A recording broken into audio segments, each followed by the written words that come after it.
नमस्कार। आइए बात करते हैं सबसे पहले कनिष्ठ उंगली की। कनिष्ठ उंगली ज्ञान की उंगली होती है। सही समय पर सही निर्णय लेकर के जीवन में तरक्की प्राप्त करने के लिए इस कनिष्ठ उंगली का अच्छा होना अति आवश्यक है।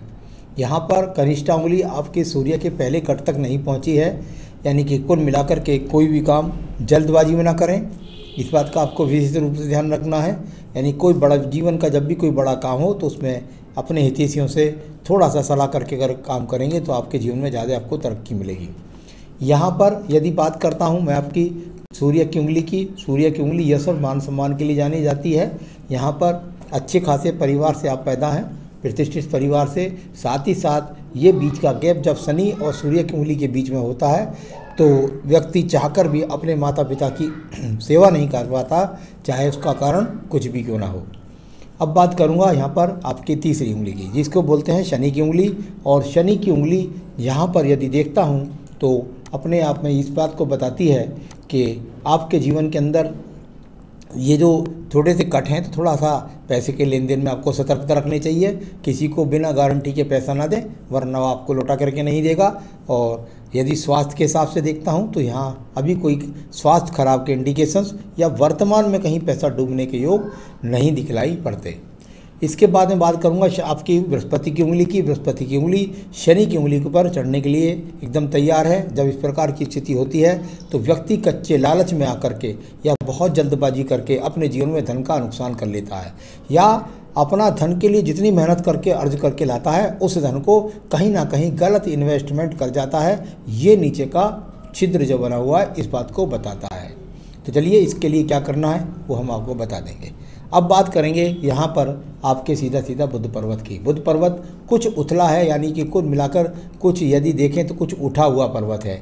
उठा हुआ पर्वत अच्छा नहीं कहा जाता। उठे पर्वत पर ऐसा समझिए कि जैसे आपने ऊपर उठे हुए पर्वत पर यदि आपने पानी डाल दिया और बह गया, यानी कुल मिलाकर के धन का इन्वेस्टमेंट लगा ही रहता है, धन रुकता नहीं है। इस प्रकार का पर्वत होने के बाद में या व्यक्ति का धन आता बहुत संघर्ष से है, तो ये स्थिति यहाँ पर दिखलाने वाली। साथ ही साथ संतान का सुख सहयोग प्राप्त होगा।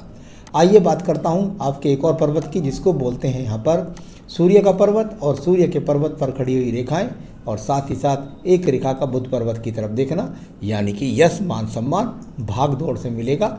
यहाँ इस प्रकार के दिखलाने वाली रेखाएँ यहाँ पर बताती हैं। अब बात करूंगा यहाँ धन के पर्व की। धन का पर्व और सामान्य पर्वत है यहाँ पर, यानी यहाँ उठा हुआ पर्वत नहीं है, थोड़ा सा गहरा है, थोड़ा सा दबा हुआ है। दबा और उठा हुआ पर्वत, सम पर्वत ठीक होता है। यहाँ दबा हुआ तो नहीं कह सकता, लेकिन हाँ सम पर्वत है जो लगातार बता रहा है कि जीवन के एंड तक आपके पास धन के आगमन निश्चित रूप से बने रहेंगे। अब मैं बात करूंगा आपके यहाँ सीधा सीधा आपके बृहस्पति के पद की।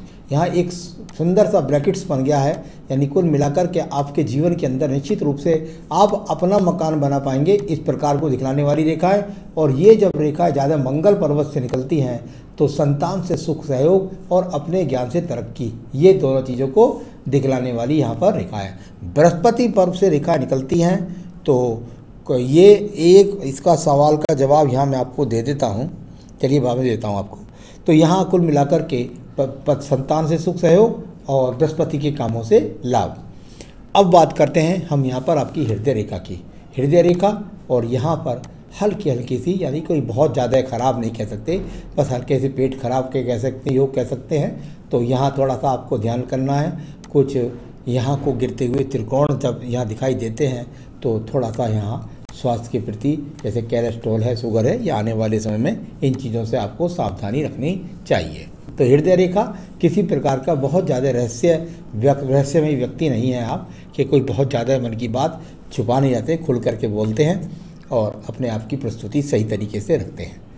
चलिए अब मैं बात करूंगा मंगल पर्वत के बारे में। मंगल पर्व और मंगल पर्व से निकलने वाली रेखाओं का बहुत ज़्यादा महत्व होता है।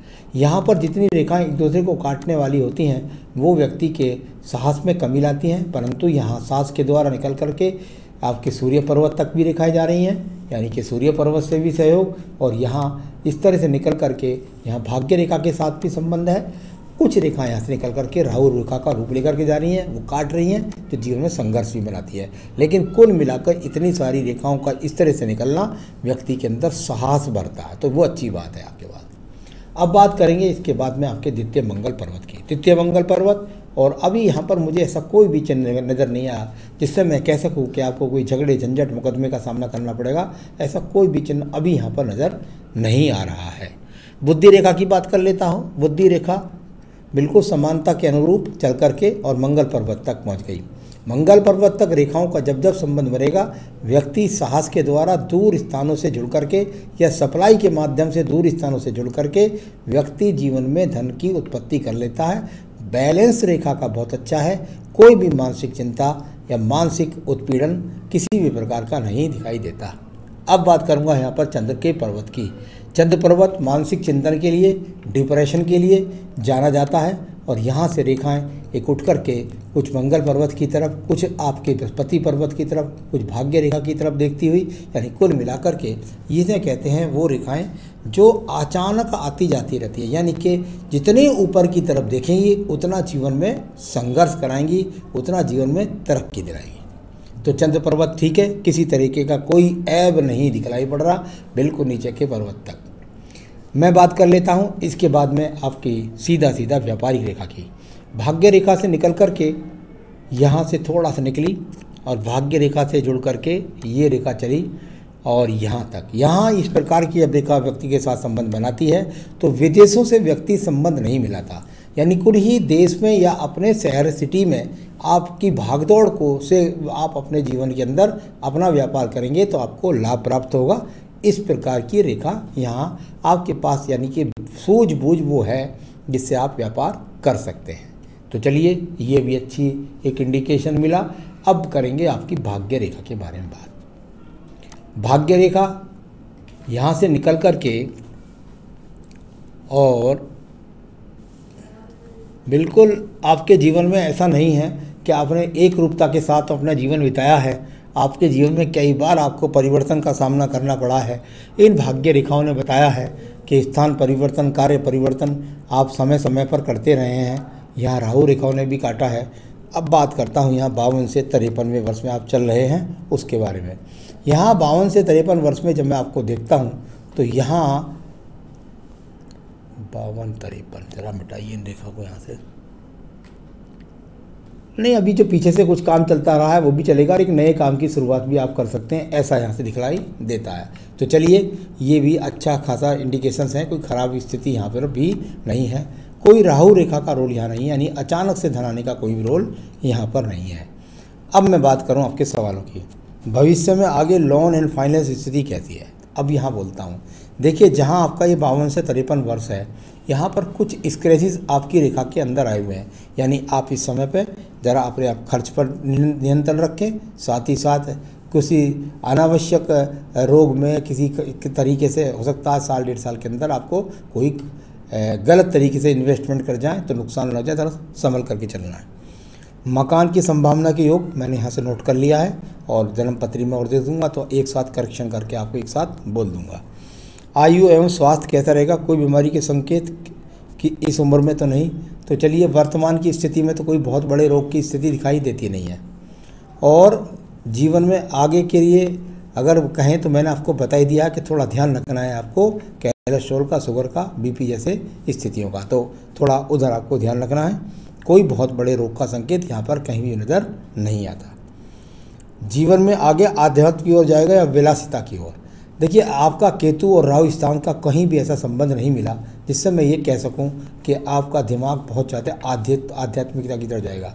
विलासिता के लिए पूछा है, शुक्र पर्वत खराब होना चाहिए, विलासिता भी नहीं है, तो किस तरफ जाएगा, अपने कार्यों की तरफ, अपनी जिम्मेदारियों की तरफ। तो इस तरह के ही संकेत अभी आपके हाथ के अंदर है। भविष्य में जब पुत्र की शादी होगी तो पुत्र और पुत्रवधू के साथ संबंध कैसे रहेंगे। देखिए, इसके लिए सबसे पहले क्या देखा जाता है, मस्तिष्क रेखा ठीक है, हाँ बिल्कुल ठीक है।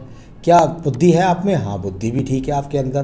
क्या बृहस्पति ठीक है, हाँ बृहस्पति भी ठीक है आपके। यानी खुद आप वो व्यक्ति हैं, इतने सुलझे हुए व्यक्ति हैं कि अपने घर के बैलेंस को बनाकर चलेंगे। और जब आप बैलेंस को बनाकर चलेंगे तो आपके बच्चों से रिश्ते संबंध क्यों खराब होंगे। साथ ही साथ संतान की रेखाओं के सुख सहयोग की रेखा के रूप में मौजूद है, तो बड़े बढ़िया संबंध रहने वाले हैं।